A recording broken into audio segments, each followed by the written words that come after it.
book-loving friends. My name is Bryan. I'm an author and storyteller in Springfield, Missouri. I love my family. I love Dr. Pepper. I love Kansas City Royals. And I am praying that my dog and my cat don't ruin this quick interview.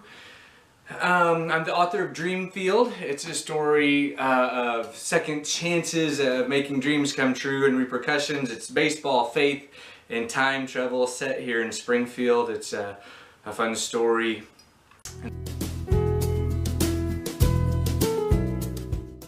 What makes you unique as a writer? What makes me unique as a writer, I don't think it makes me unique, is that I write silver lining stories. I write stories about hope, about looking for the best in the day. If you take the time to read my books, well, when you get to the end, I want you to be inspired. I detest books that leave you feeling hopeless.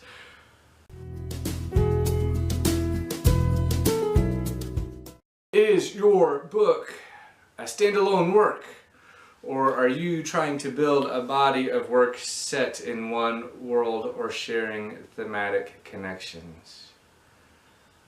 I write stories of baseball and life. I have published multiple books and all have the theme of how baseball brings people together, how baseball tells the best stories, how even in the midst of a world that's ever so divisive, that we can find a way together through sports, specifically through baseball.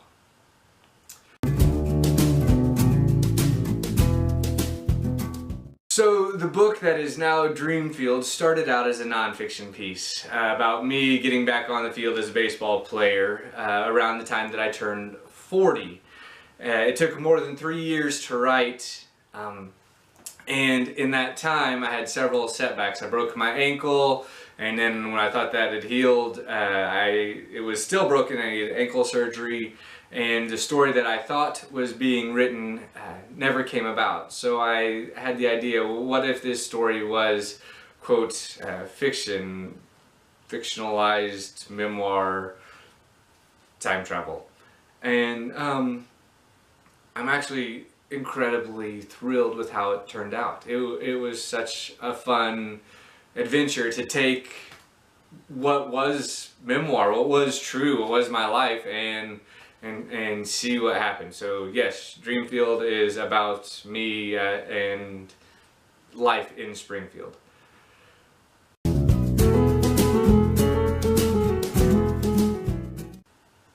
What advice would you give to your younger writing self?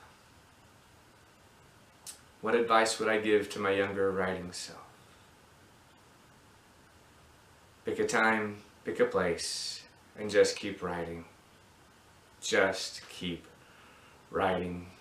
Words and stories are incredibly important, necessary in helping us know who we are as a people. Just keep writing. Don't give up.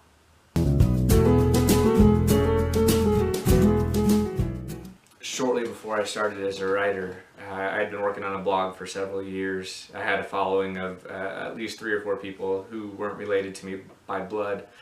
And I was told that writing was selfish. I was told that writing was not important. I was told that writing was just a desperate plea for attention. And I handled it by self-medicating. I went and got Dr. Pepper and donuts. And then I read books. I read 2 books specifically, The Echo Within by Robert Benson and The War of Art by Steven Pressfield. And those books helped me begin to find my way into the writing world. What did you edit out of this book, and was it hard to get rid of?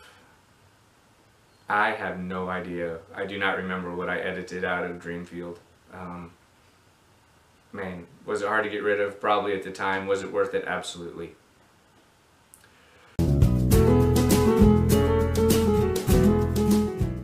If I could live in one fictional world, you know, it's tempting to say Hogwarts, or Narnia, or Middle Earth, maybe Calvin and Hobbes.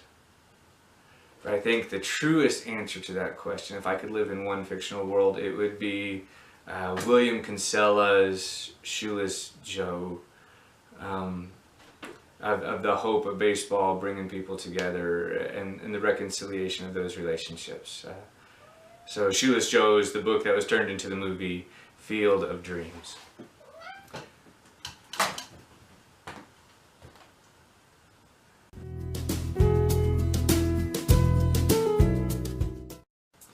As silly as it sounds, I really have no great cooking skills, and so I find inspiration in watching some of the competitive cooking shows. I love watching Bobby Flay lose. I think that's awesome.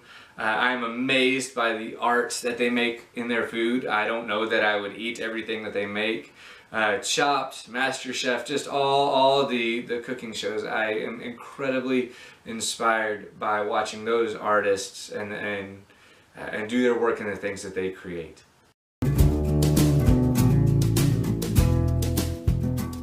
No, it did not change my writing process. Each morning I wake up, I find a quiet place. There's 2 or 3 places I go to write depending on the day. And I try and write for at least 2 hours first thing in the morning before I do anything else. That is my writing process. Pick up the closest book to you that's not your own, turn to page 27, and read the first paragraph.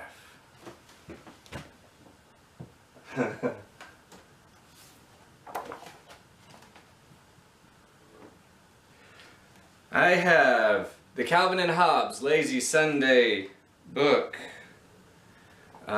page 27.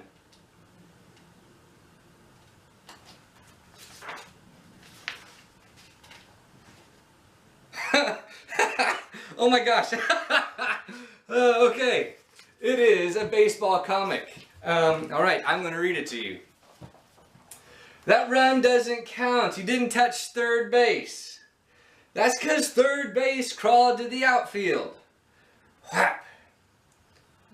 Calvin tries to field the ball. Hobbes runs. Ha ha, easy out. And Hobbes keeps running. Hey, where are you going? You have to stay on the baseline, you cheater. Yeah? Prove it. This isn't fair. You can't run anywhere. Just watch me. If we had a first baseman, you'd have been out long ago. But we don't, do we? Gotcha! You're out! Okay, I'm up to bat again. What fun! 2-man baseball is a real sport. A real sport for idiots. Next time I'm going to tag you out with the bat instead of the ball. Page 27 of the Calvin and Hobbes Lazy Sunday book. Thank you so much, Bill Watterson. Keep reading, keep writing, keep playing ball.